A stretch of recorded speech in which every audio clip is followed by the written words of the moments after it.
Good evening, dear friends. Thank you very much for joining us.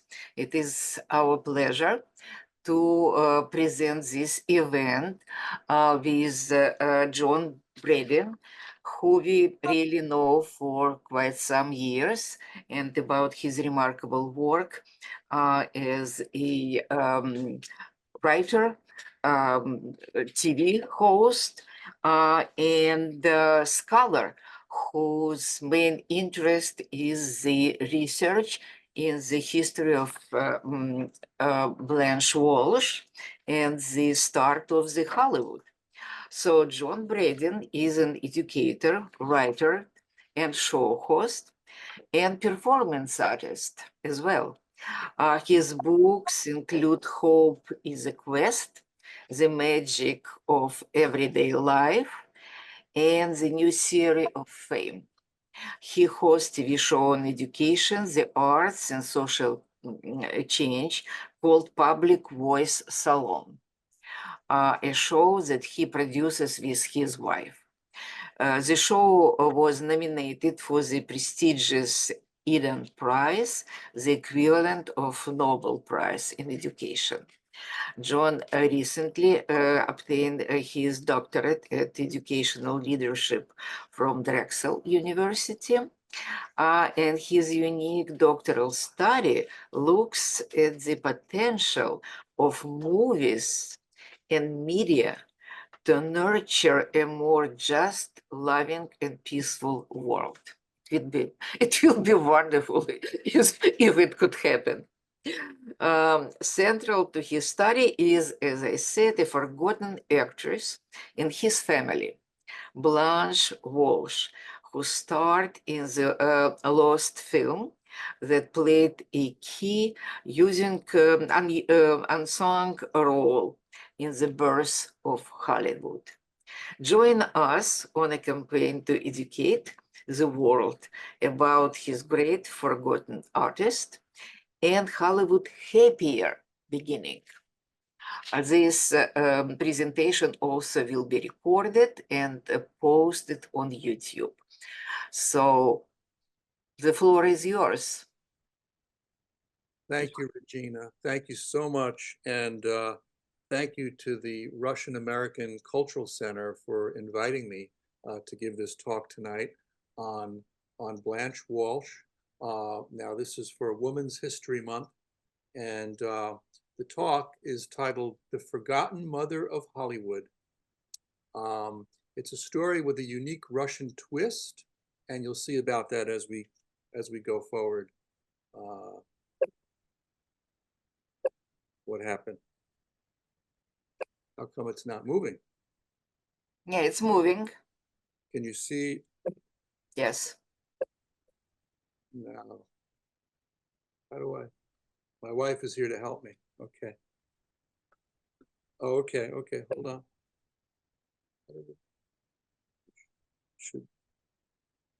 Pages should turn right away.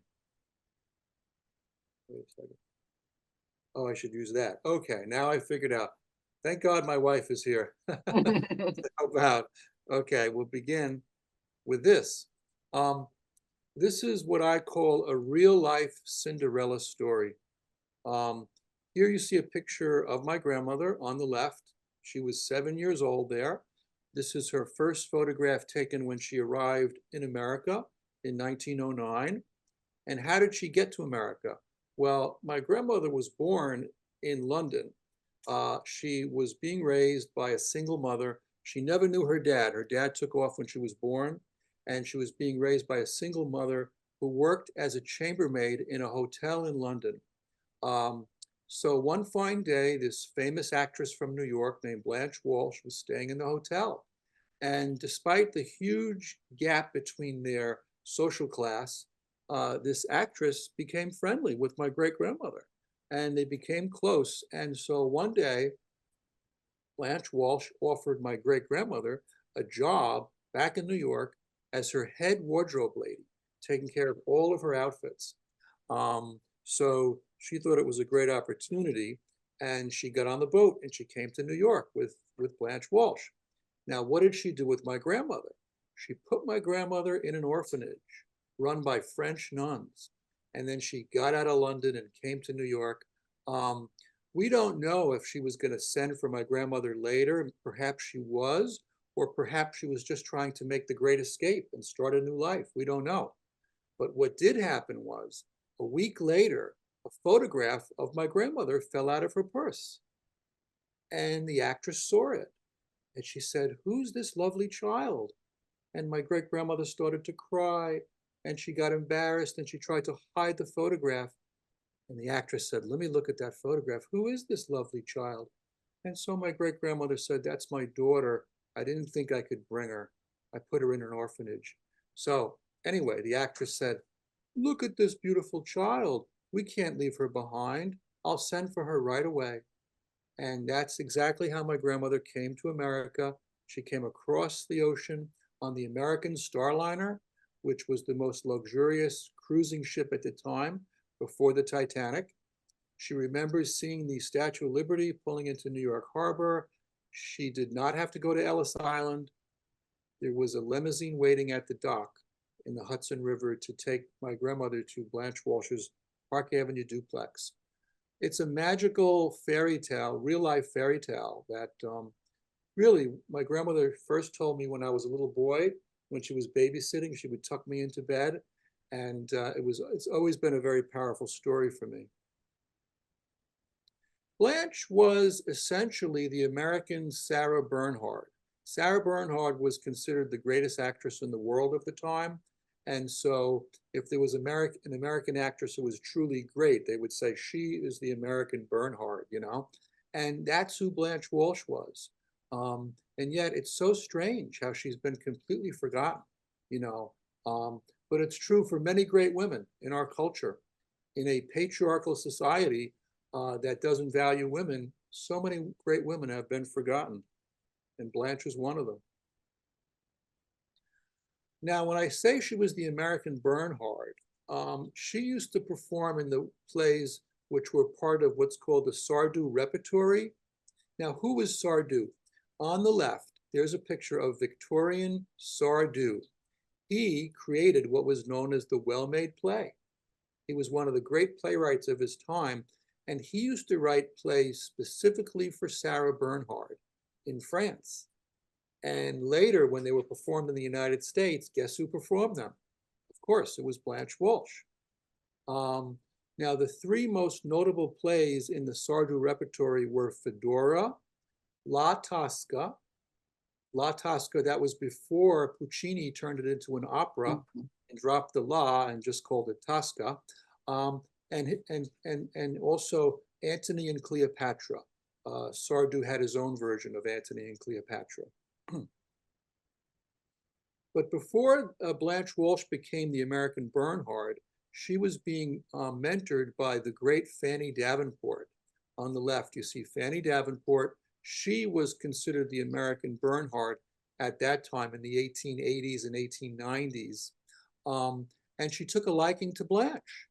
And she, you know, took her under her wing. She taught her everything she knew. And what happened was Fanny Davenport died rather young. She was only 48. And at that time, Blanche Walsh was then declared as the new official American Bernhardt. And she began acting in those roles that Fanny Davenport played, you know, the Sardou repertory. On a rather embarrassing note, an awkward note, Blanche also kind of inherited Fanny's widower, whose name was Melbourne McDowell. He was this big, tall, hulky, lumbering guy who was from New Jersey. He was an actor who was married to Fanny Davenport, and they used to perform together. Okay? Well, when Fanny died, Melbourne now took a liking to Blanche, and he began acting with her, but he was very romantically attracted to her, and Blanche did not reciprocate those affections. So it caused a little trouble. Here you see, this was all over the gossip pages, right?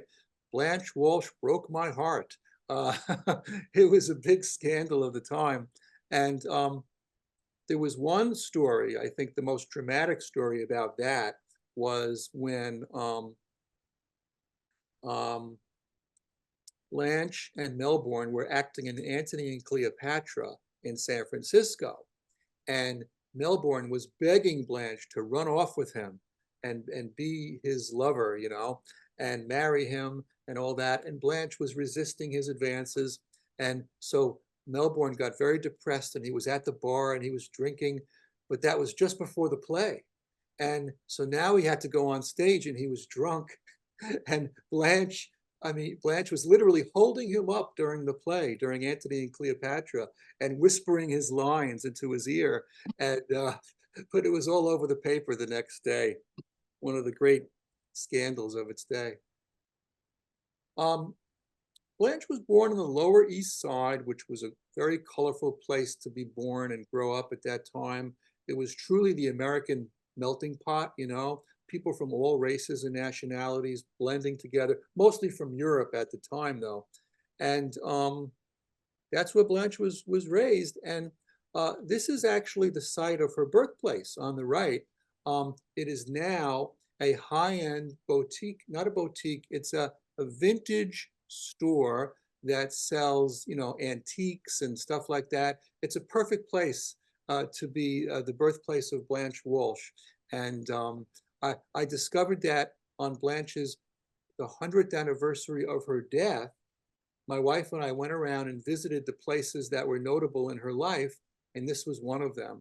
And I would love to get that landmarked and perhaps made into a museum in the future of Blanche Walsh. She was the daughter of a very famous person at the time whose name was Fatty P. Walsh. He was a prominent politician of the day. He was involved in Tammany Hall at the time, which was a group of people who basically were controlling the politics in that time. And when her dad got a job as the warden of the Tombs, which was the famous prison, which is actually still there, and he became the warden, which was a sort of a patronage position at the time in Tammany Hall, right? The family moved from Mott Street in Chinatown up to Center Street, and they had this nice home that was near the jail. There's a famous story about there was a prisoner on death row, and Blanche, as a young girl, had a lot of compassion for this prisoner. And after dinner one night, she asked her parents if it was okay to bring him her strawberry shortcake. She wanted to give the dessert to the prisoner. So her parents said okay, and she did that. And it was a famous story that really showed how much empathy she had, how much compassion she had for other people. And this is certainly true in the life of my family because of how she rescued my grandmother from that orphanage and brought her to New York. The first play that Blanche became famous was in a play called Trilby, which was a very big play at the time and was as strangely forgotten as even Blanche Walsh. Trilby was the precursor to Phantom of the Opera. Gaston Leroux, who wrote Phantom of the Opera, said he was inspired by Trilby, which was this sensational play of the Belle Epoque period, of the late Gilded Age and early progressive period. It was known as the first marketing play. They were selling Trilby dolls, you know, and it was a very interesting story about a young girl who wanted to be famous, but she couldn't sing. She wanted to be a famous singer, but she couldn't hold a note. And until she met this older man who was a hypnotist named Svengali. And he put her in a trance and he convinced her that she could sing. And so overnight she became world famous. And the world fell in love with this play. I can't tell you how popular it was in its day. People would actually faint online trying to get in to see Trilby. And it was almost like the sensation that greeted Elvis Presley or the Beatles later on, 100 years later. They actually called it Trilby fever. Gaston Leroux, who was a famous French artist known for painting prostitutes, he had a yacht, which he called Trilby. And there was also a town in Florida called Macon, Florida, that was always being confused with Macon, Georgia, which was a famous city, a town in Georgia known for music history. A lot of musicians came out of Macon, Georgia, people like Little Richard and Otis Redding, and even the rapper Little Jeezy all came out of Macon, Georgia. But Macon, Florida had an identity crisis because they were always being confused with Macon, Georgia. They changed their name to Trilby because they wanted a different name. And the reason they did that was because Henry Plant, who was a big railroad tycoon, who had a lot of sway in those parts of Western Florida, he said one day, "I have recently encountered the heroine of a story who has deeply moved me," named Trilby. And so that's the story of how Trilby, Florida got its name. Completely forgotten today, but that's what made Blanche Walsh a star. There she is in the middle, starring in Trilby. She was also the original advocate of a national theater, this idea of a chain of theaters nationwide where regular folks could see serious plays at a low cost. It was a way of using theater as a form of education for the masses of people. Now, she came up with that idea with her friend Mark Twain. They were actually friends, and they didn't like how the art of theater was being destroyed at the time because of big money. That the big money people were coming in and they wanted to see formula plays. Let's have a play that has a formula that works so we know we're going to make money on it. And they thought this was terrible.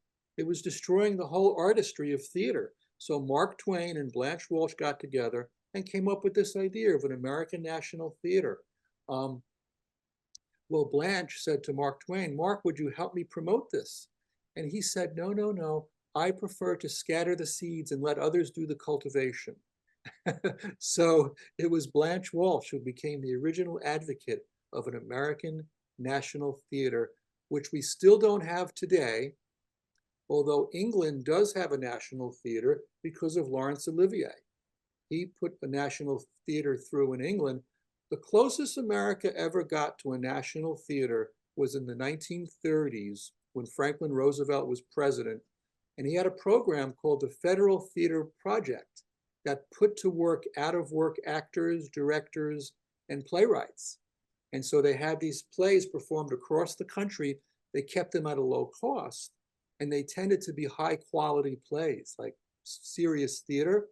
There was also a left-wing orientation to it. They were very progressive, and one of the plays was It Can't Happen Here by Sinclair Lewis, which was a play about what would happen if fascism came to the United States. And this was based on a Sinclair Lewis novel, and Sinclair Lewis was the first American writer to win a Nobel Prize. And so his play went across the country in the Federal Theater Project. So was the play Waiting for Lefty by Clifford Odets, which was about a taxi cab driver's strike, And what happened was the Republicans in Congress didn't like this. And so they defunded the program. They said these plays are too left-wing, and they basically pulled the plug on it. And that's what killed the National Theater. But it had a brief flowering. But the original advocate for an idea of a national theater was Blanche Walsh. And she called it the National Liberal Theater of America. I would like to call at this moment, in this time, on this Zoom, for a new American National Theater. I think it would be wonderful, a wonderful way to bring our country together. Our country has never been more divided, and I think as a form of education, having quality plays in a national situation for everybody to go see would be a great thing to do. As Blanche Walsh's scion, I call on the reinstitution of an American National Theater. Well, Blanche's most famous role was in Tolstoy's Resurrection. Now, this is why we're at the Russian American Cultural Center, okay? Because the great Leo Tolstoy, considered one of the best writers of all time, famous for War and Peace, Anna Karenina, his two most famous novels, okay, wrote a third novel that many people have overlooked, and it was called Resurrection. And it was a story of love and social justice. When it came out in 1899, it was Tolstoy's most radical, most political, and best-selling book. In 1903, it became a play, starring Blanche Walsh. There she is, starring in Tolstoy's Resurrection, which was the hit of the 1903 season on Broadway. There's Leo Tolstoy, and there's the novel Resurrection. And my favorite quote from Resurrection is on the bottom. It says, "Natural love is the fundamental law of human life." This is a loving story. I think it's a story that should come back, and I think they could do another movie version of it today. Would be a nice thing. The movie was made by Adolf Zucker, who was known as the grand architect of Hollywood. Adolf Zucker was born in Hungary, came to New York, to the Lower East Side, same neighborhood as Blanche Walsh. They were also born the same year, 1873. Adolf Zucker first became very rich in the fur business. You know, the Lower East Side had a lot of garment stuff going on. There were a lot of tailors, and he got wealthy in the fur business. But one day, he was in Union Square, Manhattan, and he stumbled upon this magical box that you put a penny in, and it showed these motion pictures. And he was totally enchanted. And he said, whatever this is, I want to get into it. And he was out of the fur business, and he got into this new art form, which was called penny arcades. That's what they called them. That was the beginning of motion pictures. And so Zucker began to buy up all the penny arcades in New York, in Philadelphia, in Boston, in Newark, New Jersey. And he became like really the first movie mogul. But after doing that for about 5 years, he felt that audiences were ready for a full-length motion picture, right? The penny arcades were short films. They were like 5 minutes, 10 minutes, you know, they didn't have a real plot or a theme, okay? Zucker felt that audiences were ready for a movie that was like similar to a play or to a novel that had a rich, complex storyline. So that's what he did, and he did it with Resurrection. Now, Resurrection came out in 1912.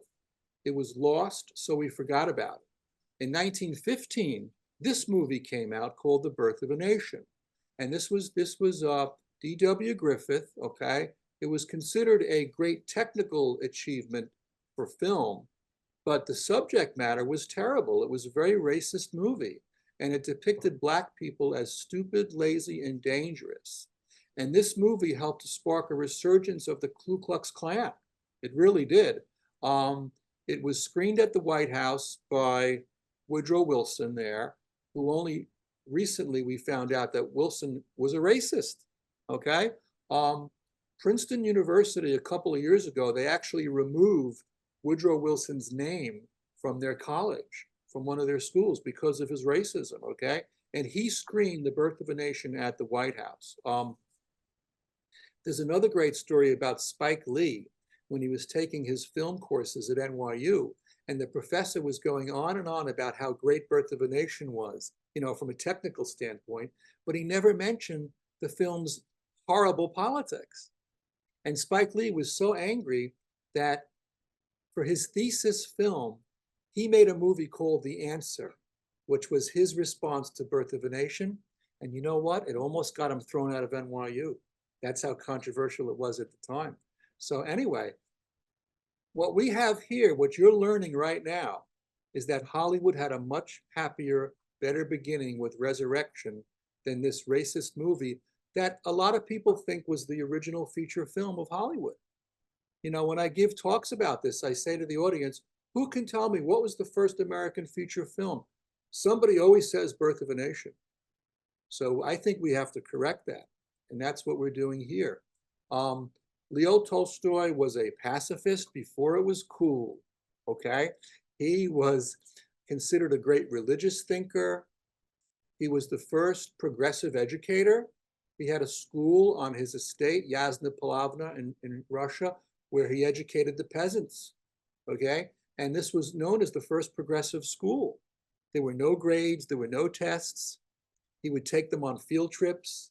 They could study whatever they wanted to study, okay? And only later, America got involved with progressive education with John Dewey, who was the godfather of progressive education. But Tolstoy was doing it 50 years earlier. you know? Anyway, Tolstoy also had a correspondence with Mahatma Gandhi, the great pacifist of India, who liberated India from British colonial rule. But Gandhi said, guess what? I got my pacifism from Tolstoy, okay? And, and Tolstoy also influenced Martin Luther King. So all that great politics of Tolstoy has been sort of forgotten, you know? But it's in the movie Resurrection. And because it was lost, it was forgotten.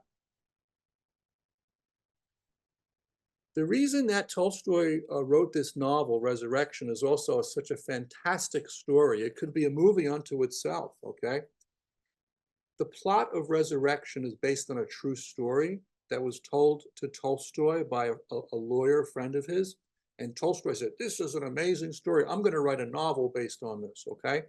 And every time he sat down to write the novel, Tolstoy would get busy.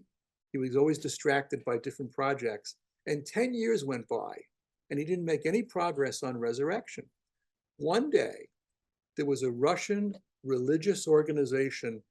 They were called the Doukhobors, okay? They were a pacifist group. They were like the Russian version of the American Quakers, right? They believed in nonviolence. They were against warfare. And naturally, the Tsar did not like them. And the Tsar wanted them out of the country, okay? And the other thing they liked to do was get naked in public.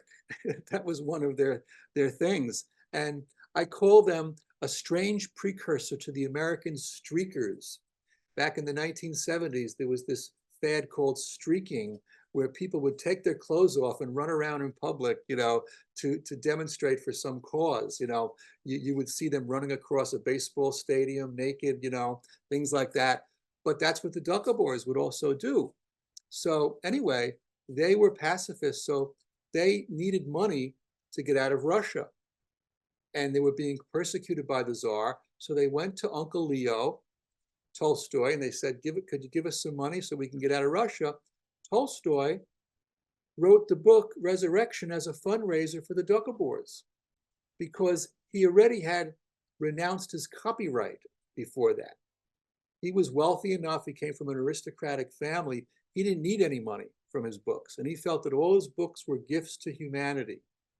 Well, when the Doukhobors told him they needed money, he went back and got his copyright back. And all the money from Resurrection he gave to this group. They got out of Russia, and they're still in Canada today, their descendants. It's an incredible story.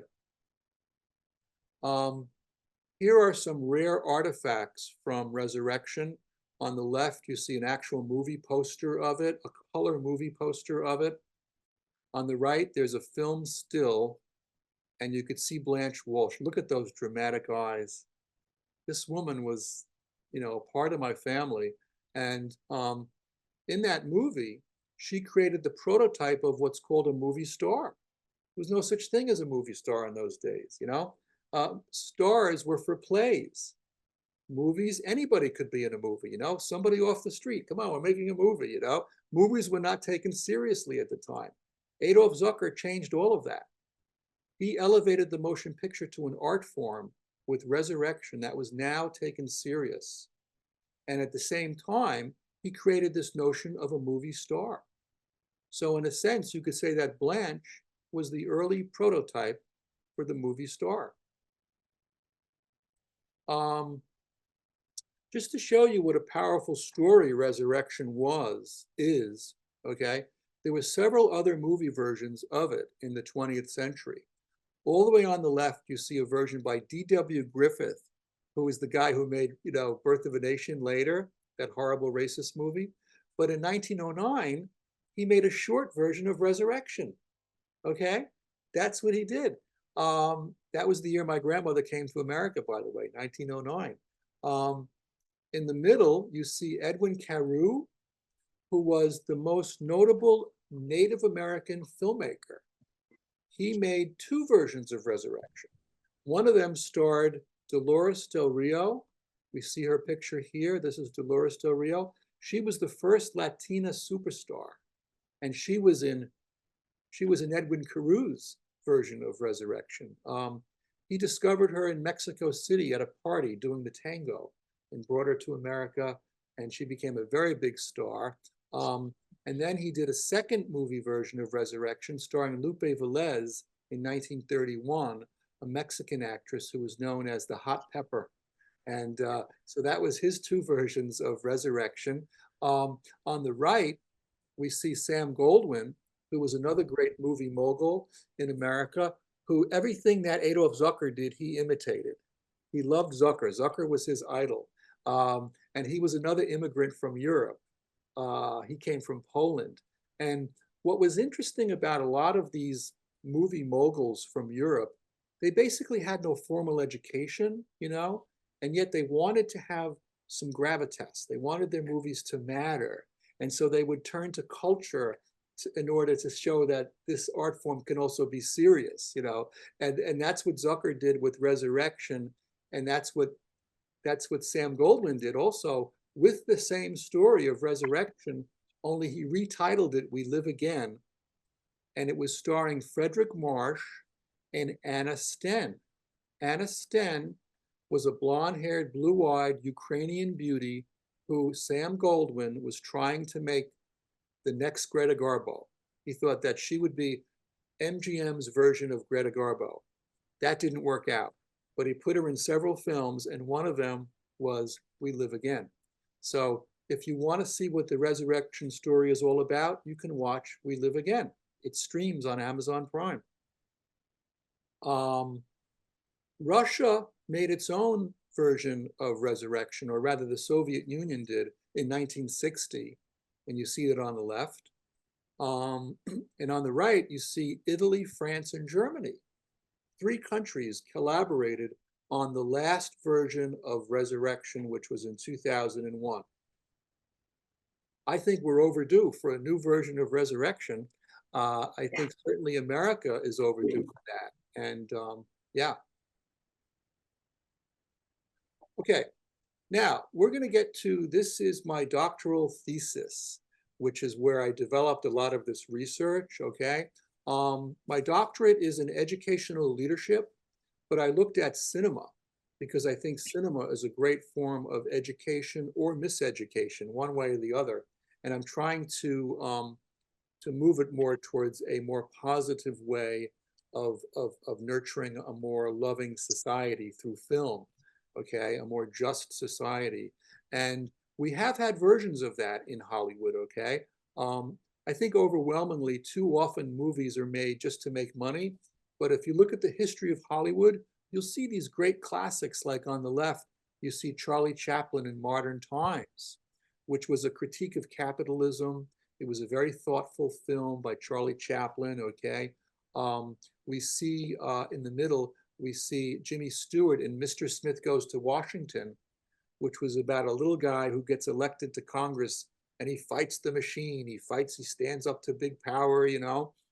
Classic by, you know, Frank Capra, one of the great Hollywood classics.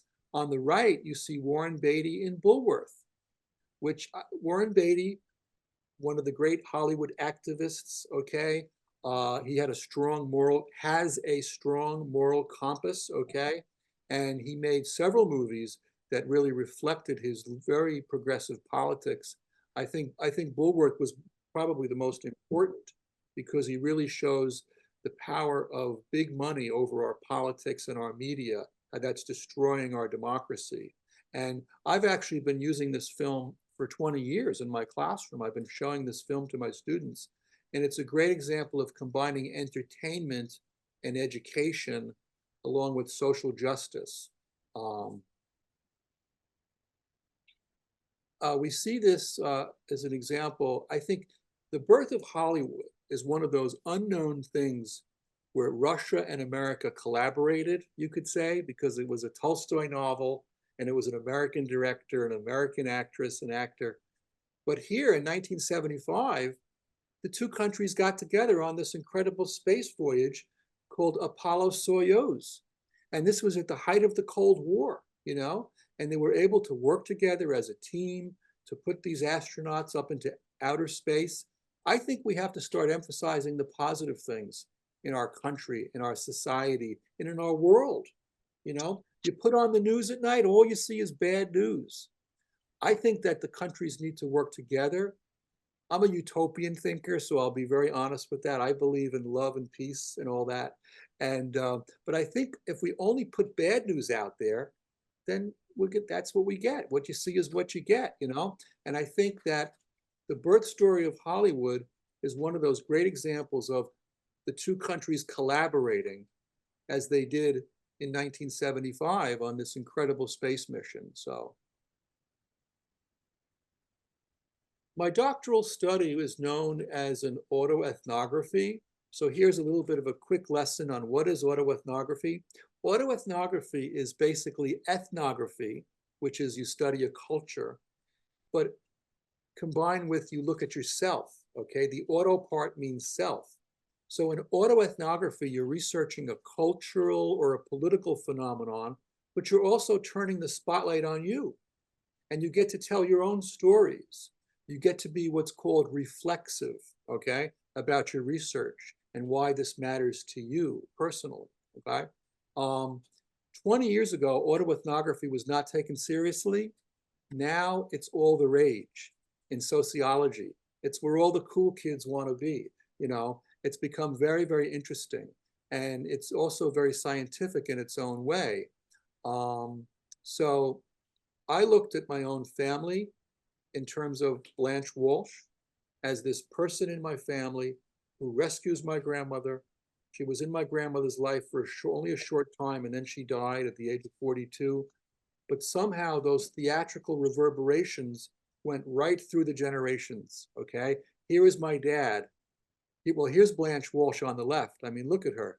Look at how powerful a dramatic figure she was. How could she have been forgotten, you know? And in the middle, this man here is my father. My dad was in a play in 1958. It was off Broadway, but it was called The Caine Mutiny Court Martial.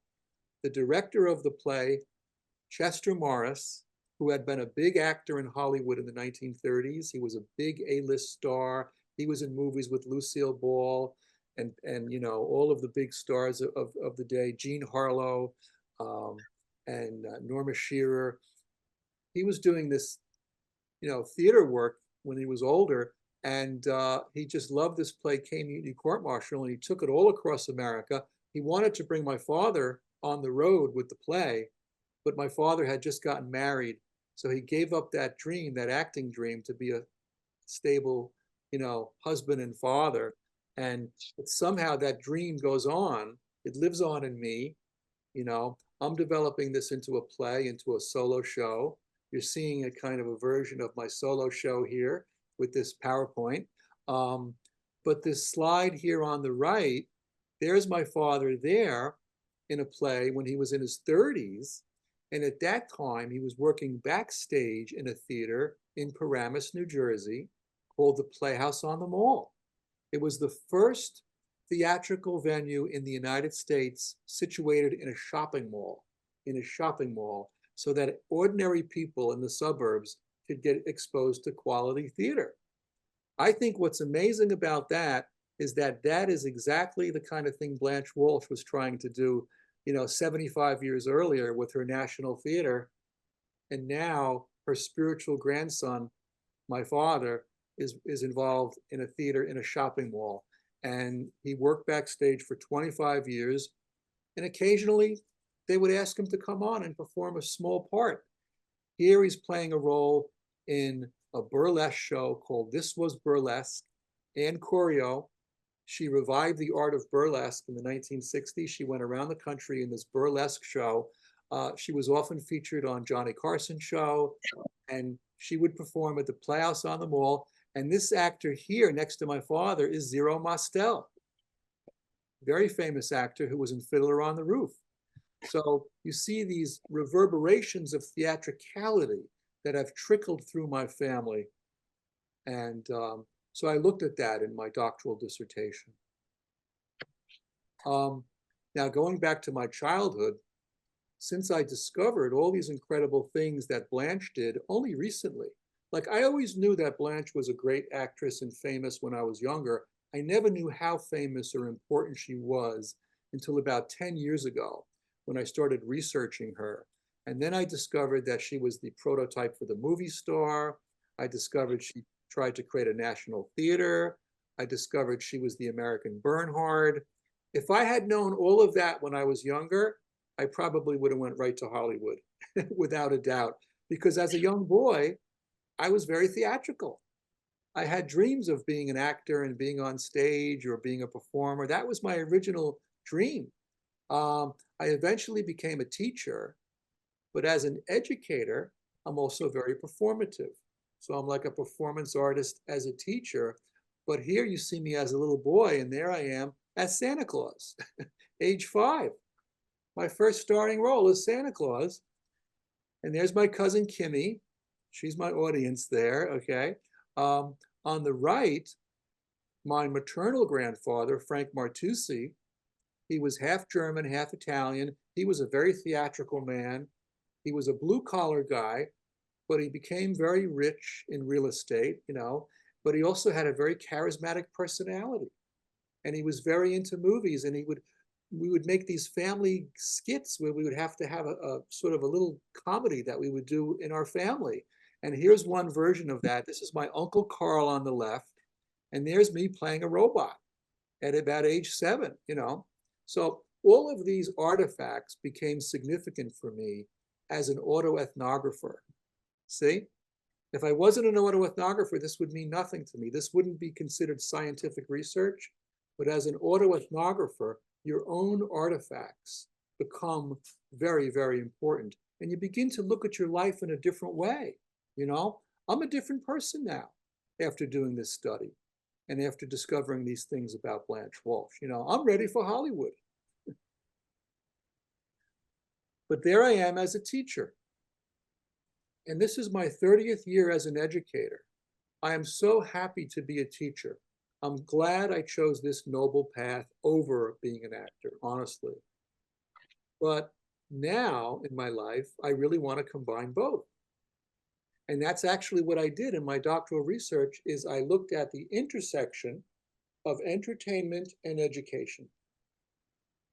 And I have a lot of true stories from my own practice.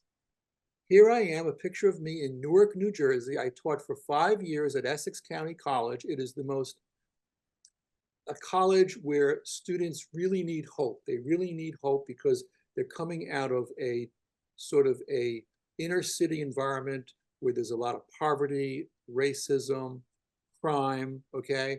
And these schools, this college is giving them a chance, The only reason there's a community college in Newark also is because of the 1967 Newark Rebellion, where the people in Newark rose up against the racist system. And the police came and shot at people. It became a police riot, but it was really a very justifiable rebellion. And one of the things that people wanted was a college for the local people, for Black and brown people, because there was a college already in Newark called Rutgers, but that was for upper middle class white kids from Bergen County would go there. And the people in the neighborhood, they had no college until the Newark Rebellion. And then you had Essex County College, which came about in 1968. I taught there from 2004 to about 2010, okay? And here you see me with my students. As a teacher, I have to be theatrical. I sing, I dance, I do crazy things, I tell stories, I use humor, I do whatever it takes to grab the attention of the students. And so all of that, I began to analyze that in my doctoral research and see that, entertainment and education really can go together. It's hard to be a teacher today if you're boring. The students will go to sleep. You have to capture their interest. You're dealing with a lot of distractions, I like to say that I'm the enemy of the smartphone because when I come in the room, they put their smartphone down and this guy's crazy, but we're going to listen to him. He's interesting. He tells stories. And then you listen to their stories. You start by telling your stories and then you listen to their stories. That's called going from me to we. That's what we do in utopian performance. I'm a utopian performer. It's the way we perform autoethnographic research. It's one way of doing it, by doing it in the theater. And you go from me to we, you build community, and that's what we're doing right now. And after I finish my talk, I want to hear from people on this call and hear what you think about this and listen to you, and I want to hear your stories too. Oh, just briefly, I forgot to mention, the book you see on the right is by Richard Schechner. Richard Schechner is 89 years old.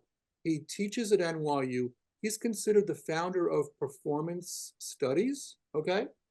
And what performance studies looks at is how performance doesn't just happen in theaters or on TV or in movies. Performance happens in everyday life. Everyday life is a kind of a performance, as is sports and teaching and various rituals that happen in different cultures, and religious cultures have rituals. That is all a kind of performance, according to Richard Schechner, who has become a friend of mine. We've actually had lunch 3 times in Greenwich Village, and he's going to be a guest on our TV show. But again, this work it's a much more generous way of looking at performance, a much more broader way of looking at what performance is. The other thing I'm doing with my darling wife, Claudia Canasto, there she is there, we co-produce a TV show on education, the arts, and social change. So in 2010, I became a teacher with a talk show. Now, why did we want to do that? Because education is not on television, folks. Put on the TV tonight and see if they're talking about education. They're not. They have never talked really substantively about education on TV. Now, Barack Obama once said that in our culture, in our society, if it's not on TV, it doesn't exist. That's how media focused a society we are. Well, guess what, folks? However important, everybody says education's important, right? Education's important, education's important. They don't talk about it on TV. So we created a show. My wife and I created a show. We call it Public Voice Salon. It's an open dialogue on education, the arts, and social change. We wish we got 1 million viewers, but we got a small group of people who watch us on public access cable in New York and on YouTube, okay? And we were nominated, like you learned earlier, for this prize, this Yidon Prize, which is considered a Nobel Prize in education. But again, reflecting on where I get this from, I get it from my family, you know? I'm somehow connected to Blanche Walsh, this actress of the stage, who then passed it on through my father to me. And it's like, we can't just be in a classroom. We got to be out in the public square doing this thing out there, you know, and really trying to make a change in the world. So this is a love story you've been listening to tonight, is a love story, okay? If Blanche Walsh did not love my grandmother enough to bring her to America from London, to rescue her from that orphanage, I wouldn't be here today, okay? That was a great act of love on the stage of her actual life. You know, Shakespeare says all the world's a stage. Well, this is so true. And the photograph on the right, it's one of my favorite treasured family photos. That's my grandmother. The photo is very faded, but there she is, and there's me, one of my early birthday parties, and you could see the love that she's beaming at me. She was a great source of light and love for me in my childhood. She used to sing to me when I was a little boy. My grandmother wanted to be a singer. That was her secret dream. She never made it. She became a very conventional housewife. She raised 3 boys. One of them was my father. And she would tell me secretly, John, I really wanted to be a singer, you know. She used to sing me all the songs from the 1920s. I still know them by heart. Baby face, you got the cutest little baby face. I know them all by heart. And anyway, this is a love story, and it's a love story that involves Russia, and it's a love story that involves the birth of Hollywood. Those are the 3 components here of this story. I'm trying to get the word out, you know, because I think that Hollywood needs to learn what its true origin story was. And how am I doing that? I'm just doing it like tonight, telling you guys, in this Zoom, uh, here I am on the left, and you see me in Times Square. And that was in 2015 on October 31st, Halloween, which was the 100th anniversary of Blanche Walsh's death. She died in 1942 in Cleveland. She was in a hospital. The doctor said, you have to rest. And she said, no, the show must go on. She was exhausted. That's the way they did with women back then. They worked them to death. She was dead in Cleveland at 42. If she had taken it easy, maybe she would still be alive. I think she should have stayed with movies, okay? After making the one movie in 1912, if she had stayed with movies, she may have lived a lot longer, because movies, it's not like so rigorous. You could take breaks and they say cut and you could relax. Melbourne McDowell, the guy who was in love with her, right? He got into movies. He made the jump from. Oh, the trouble. He made the jump. Your mother-in-law has no time for anyone when she has it. Yeah, you have to mute yourself. Who's Yeah, so if you kiss her, they're gonna talk stuff. Yeah. Okay. So that guy who was in love with her, Melbourne McDowell, he was also a great stage actor. But around the same time Blanche made Resurrection, the movie, he got into movies, and he lived to be 84 years old. Okay.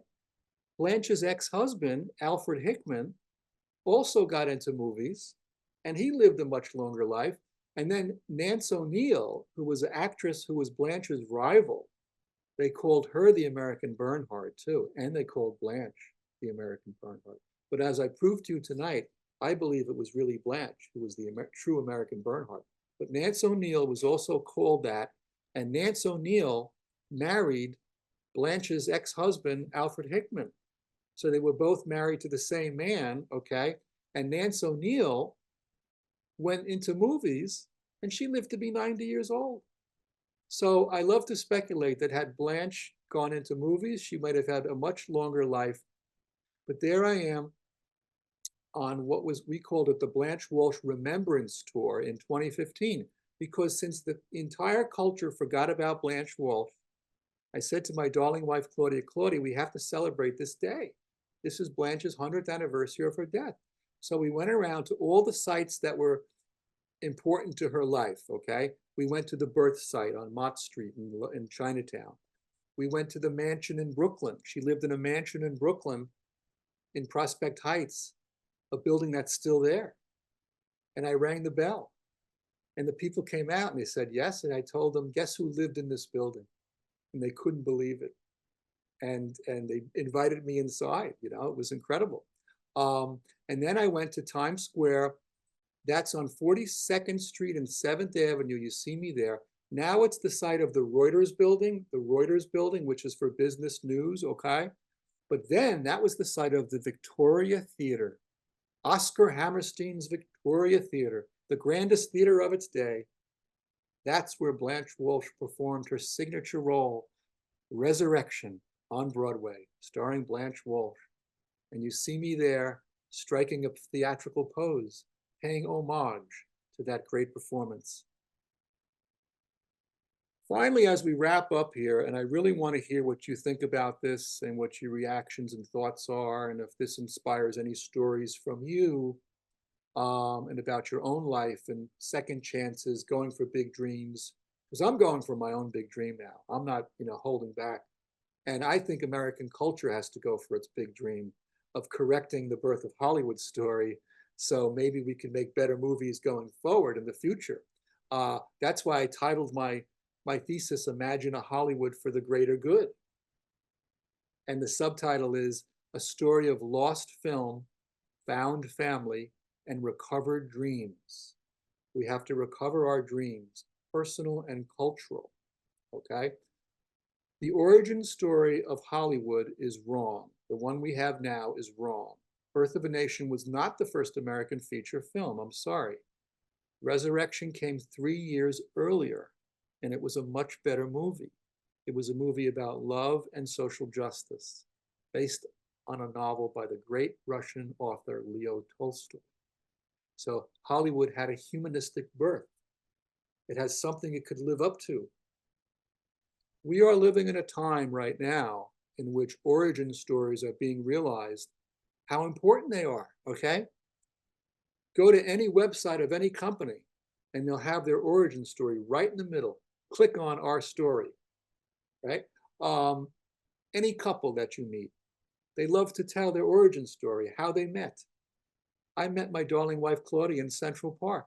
I met her on a bench. It was like a scene out of a Broadway or Hollywood musical. She absolutely changed my life. She rescued me. I was drifting. I didn't know what I was doing. I was bouncing here, bouncing there. I had some big ideas, but with her love and her nurturance, I became who I am. I started publishing books, and I published 17 of them. Together, we created a television show, realizing my lifelong dream. Love matters, ladies and gentlemen. Love matters. They don't tell you this on the evening news.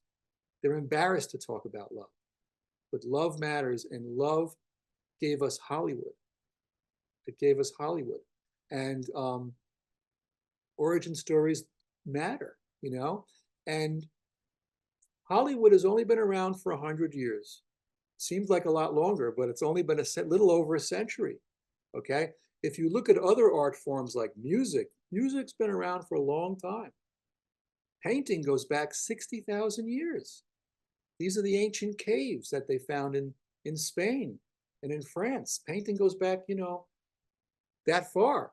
Hollywood, 100 years, that's it. Let's get the origin story correct.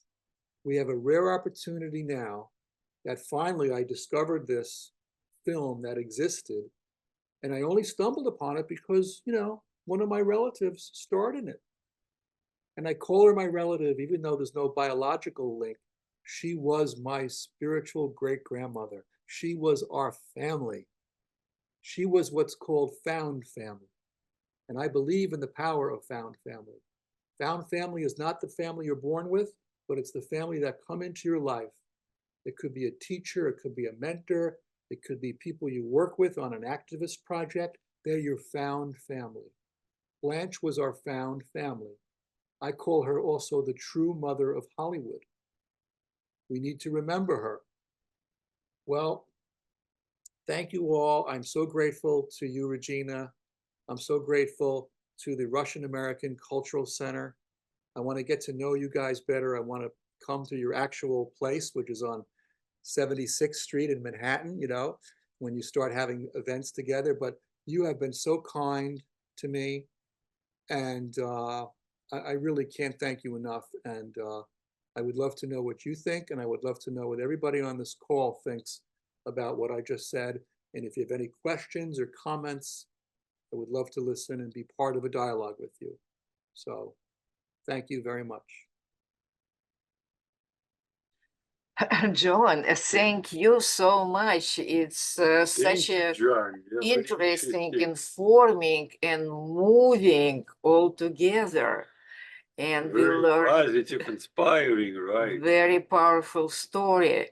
You know, Roman is interested if What happened to the film? I mean, I understand that a lot of older Hollywood films, they disappeared because of the film itself, like the cellulose would degrade, right? I mean, it was like so, I mean, was it lost, or was it just like because of the sort of it degraded the film itself?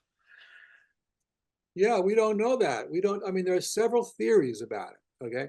It could have just fallen apart, all right? Like many of the early silent movies, 90% of the early silent movies have been lost, have been destroyed or disintegrated. But every once in a while, this is what gives me hope. Every once in a while, one of them is discovered. Yeah. Discovered in somebody's attic in South America, or in a basement in Europe, you know, or in some film vault. One of the people who gives me hope is Richard Pena, who's a film professor at Columbia, who hosts the TV show on Channel 13 called Real 13 every Saturday night. And Richard was a part of my pilot study. And Richard Pena said he believes that resurrection still exists somewhere. And that's why I'm calling on a worldwide search for it. But here's the bottom line, though. Even if the film doesn't exist. The fact that it did exist needs to be well known, okay? And I think one way to do that is to make a documentary film about the true birth of Hollywood, to get the story out there, or to make a Netflix special about this, or really get the word out, and to also have another version of Resurrection, a new version of Resurrection made, okay? That would put the story back out there. Just to sit back and say, well, it was forgotten, what are we gonna do? That's not good enough. I think we have to search for it, but while we search for it, we need to make another version of it, right? And the fact that so many versions were made tells you what a powerful story it is. I mean, most recently it was made in Europe by 3 European countries, got together and made a version of it, you know, France, Italy, and Germany.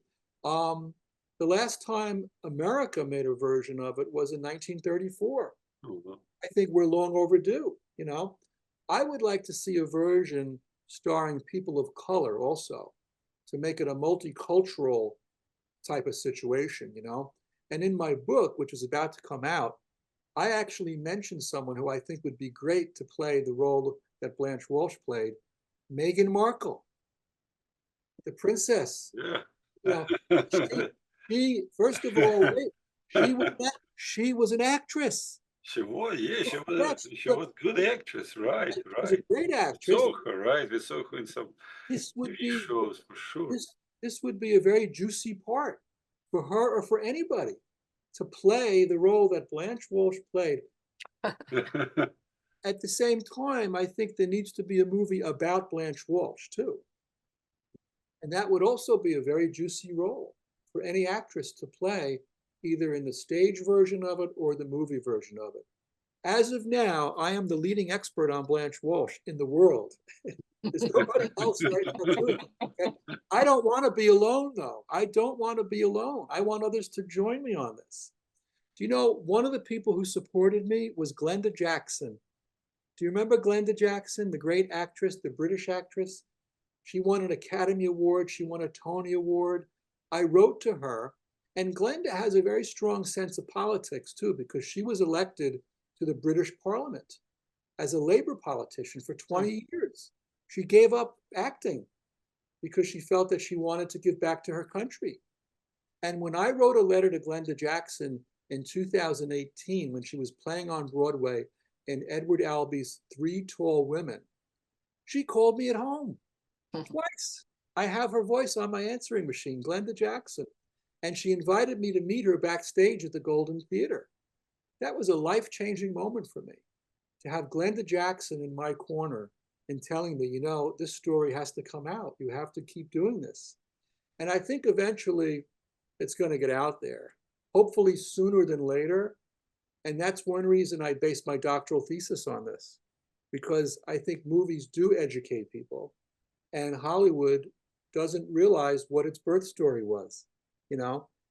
And I could see if it was a terrible or a boring birth story, we could say, forget about it. But this is a juicy story based on a Tolstoy novel about love and social justice. Oh, yeah, no, for sure. You know? I think that the Russians would love to get involved with this. Yeah, I was also thinking like maybe they would be like, because yeah, I'm be surprised that John, almost- do you have any Russian connections, like family connections? You, Regina, you're my no, actually, the other connection we have is Margot Grant from the Russian Museum. Claudia and I live in Paulus Hook, Jersey City. And just a couple blocks away is the Russian Museum. And they've had wonderful art shows there over the years that Claudia and I have actually filmed them once for our show. I see. We interviewed Margot, who's kind of a movie star in her own right. She had her sunglasses on. She looked very fashionable there, you know. But yeah, I think, and we know Gregory Gerovich, the artist. Yeah. We know Gregory. But if you know of anybody who would like to support this and get the word out about Hollywood's much better origin story, I think it's important for the future, you know, for actors and artists to know.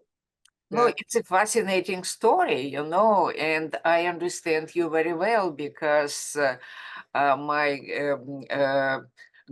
like husband of my father of my husband, my Lazar Hideko, he died in 86, and we everybody knows that he had a great story, great history. He was an avant-garde artist and architect, but because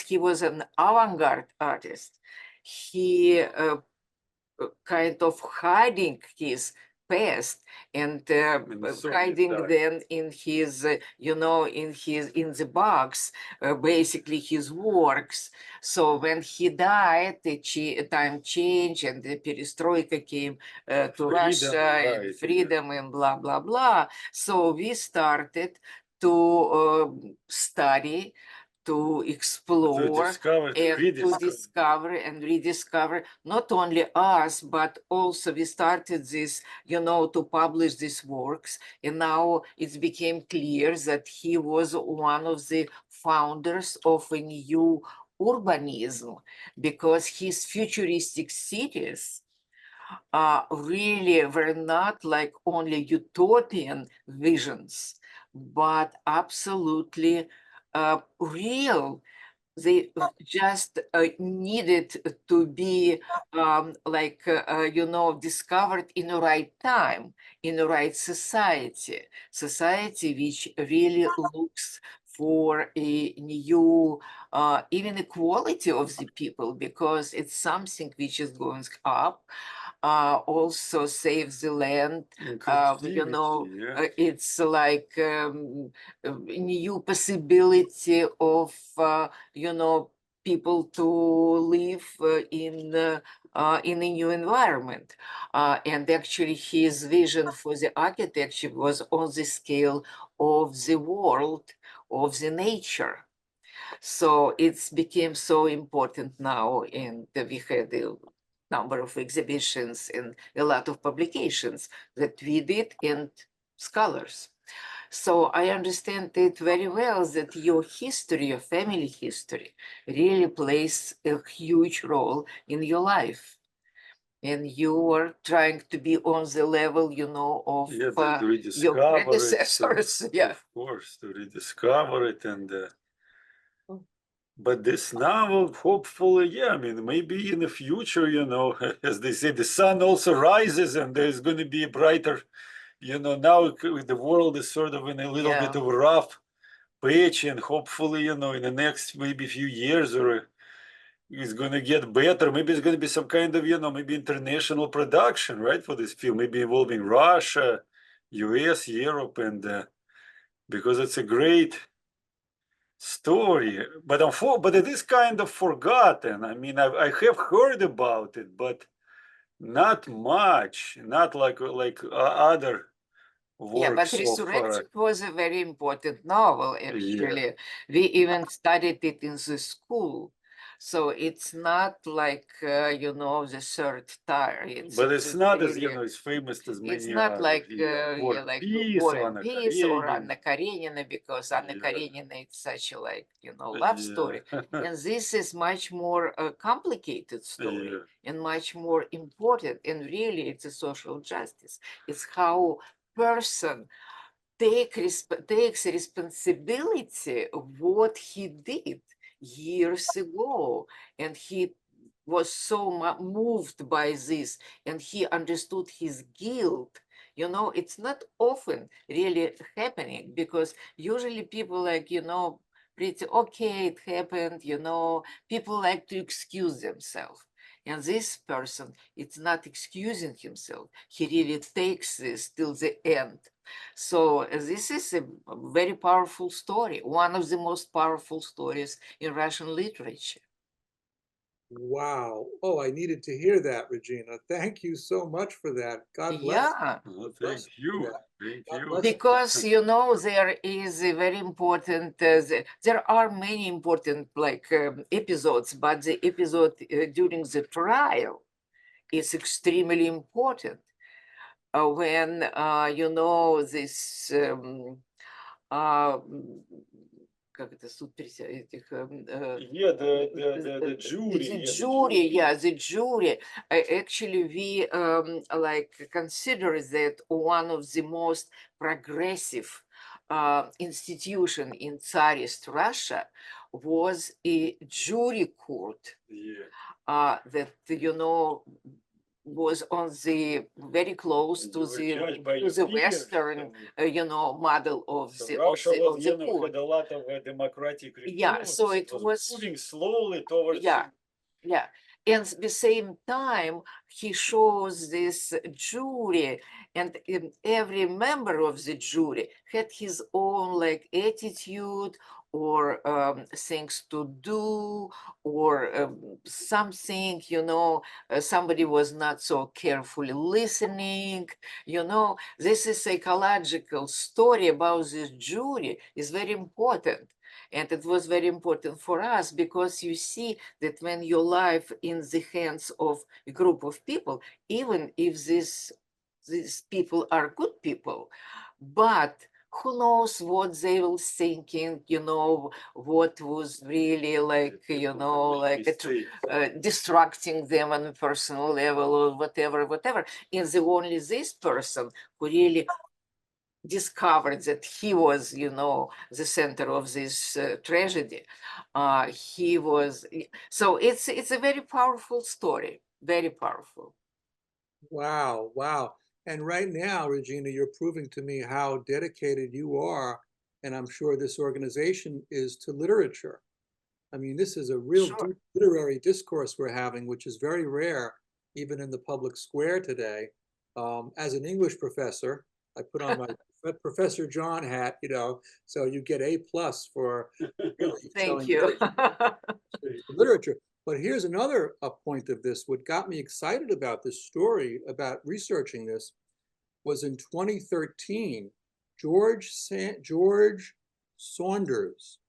He's an American short story writer, very famous short story writer. He wrote a couple of novels too. One of them was called Lincoln at the Bardo. Mhm. Mostly famous as a short story writer, okay? He wrote an essay about Tolstoy's resurrection, Mhm. and it was published on the NPR website. You could actually read it there, or I'll send you a copy of it, okay? It's a very short but powerful essay, and he was urging people to read this novel because he said that of all Tolstoy's works, it's the most relevant to our time. Yeah, I also think so. This is what he said. And Absolutely. he also said he believes that this novel helped to nurture the sort of sentiment that was rising in Russia toward the Bolshevik Revolution. That as the revolutionary spirit was rising, people were reading this book, and that played a role even in the Russian, revolution. So Russian Revolution is a difficult story. It's a difficult story, and and the Tolstoy was, as Lenin said about Tolstoy, that Tolstoy is a mirror of Russian Revolution, but on the mirror from the other side, oh, okay, Yeah. I see. Because revolutionary leaders, revolutionary, people who came to power, they were horrible. They Yes, were not like Tolstoy, because Tolstoy associated with us with Gandhi, with peace, ideally, not to kill, not to, commit crime, not to really harm other people. But unfortunately, revolution is totally opposite. Mm. Yeah. So it's very difficult to reconcile, both sides. But Tolstoy, yes, of course, it's one of the icons of Russian literature and Russian, I would say philosophy as well. Wow, wow. Well, what's interesting also, as an English professor, I go into colleges where I'm teaching students who are, basically not from the upper classes, or even some of them who are, don't like to read literature. you know? And Yeah. I get them excited about literature by telling them this story, okay? Because I'll say to them, okay, you don't like to read books. Do you like movies? Yeah, we love movies. We love movies. I say, well, guess what? What? Literature had to do with the birth of Hollywood. You're kidding me, you know? I say, no, it's absolutely true. And then I tell them this story, and you know what? They're spellbound. They're spellbound. And after that, they're like, okay, maybe we'll give this literature thing a try.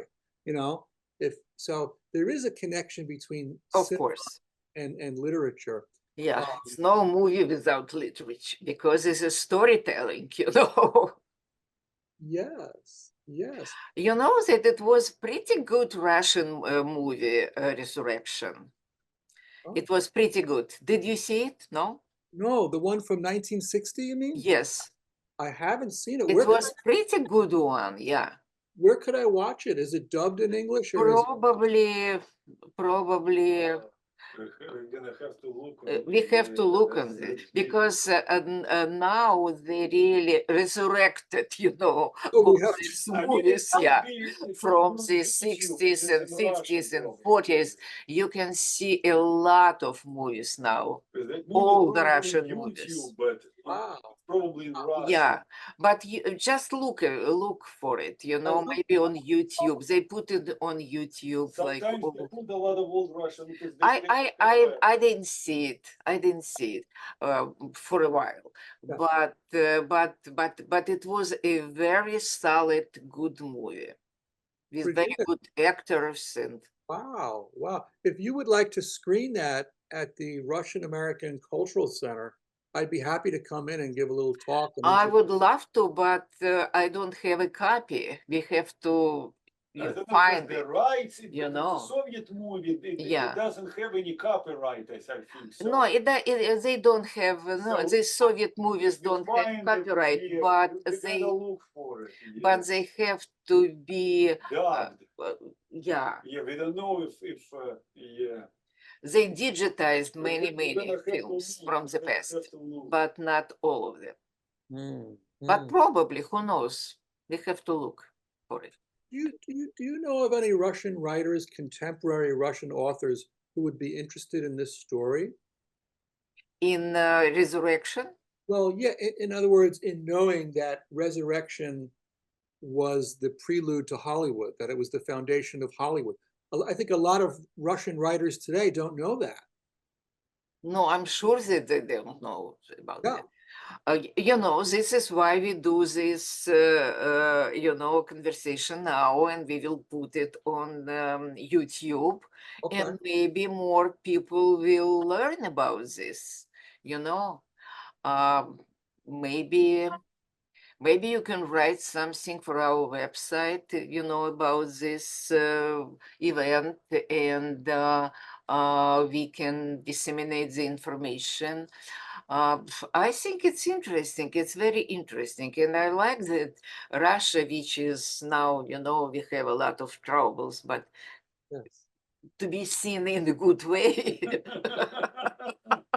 Yes. It's Yes. always good, you know. I'm also very positive as you are, because without positivity is no life. Yeah, hopefully in a few years, It's who finished. knows, things So are we gonna be hope for better. better. Yeah, we hope for Sun also better. rises. Yeah, sun Yeah. also rises. Yeah. Sun also rises. I love it. I love it. Now, if you look at my back wall there, you see a picture of Elvis Presley, Yeah, I see it. Yeah. and you see the yellow is like the yellow in your sweater. You see the yellow and the yellow Yeah, maybe. sweater. But you know who made that painting? My mother. Wow. Really? My mother's a painter. So I have talents on both sides of the family, creative talent. Interesting. I even have some showbiz stories on the other side of the family too. My great grandmother, Agnes Horza, she owned a brassiering corset shop in Washington Heights. She made the bras and corsets for the Munchkins on The Wizard of Oz. Uh-huh. Next time you watch The Wizard of Oz, think of my great grandmother, you know. But all of these lost stories, you know, they come through in my work. I want to encourage others and encourage you, who's ever listening and whoever watches this, think about your own family background.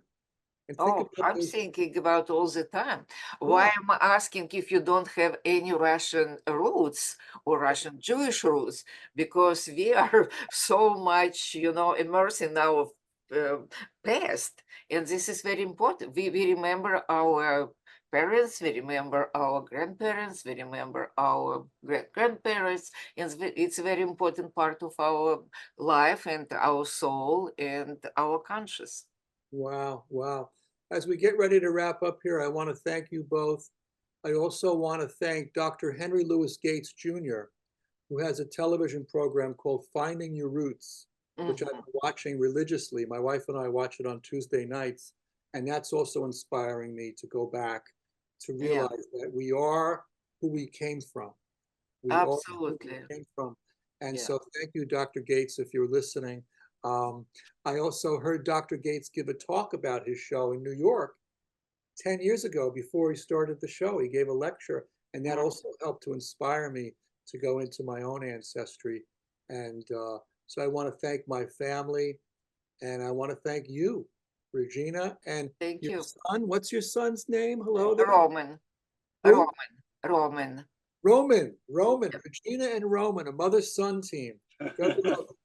Very wonderful. Thank Yeah. you. Thank Yeah. you so much. And Thank we'll you. hope to Thank see you, you John. at our And events yeah. and And to be we hope to continued see for you. Yeah. sure. Let's get together. Let's have lunch sometime in the city. How about that? Okay. For sure. Good. For sure. Very good. Okay.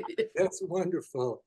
Thank you Okay. so much. Thank you. Good Thank night, you. everybody. Bye-bye. Take care. Bye-bye. Thank And you. say hello to your wife. Thank Here you. she is. Hello, Claudia. All right. Take care. Thank you. Thank Bye-bye. you.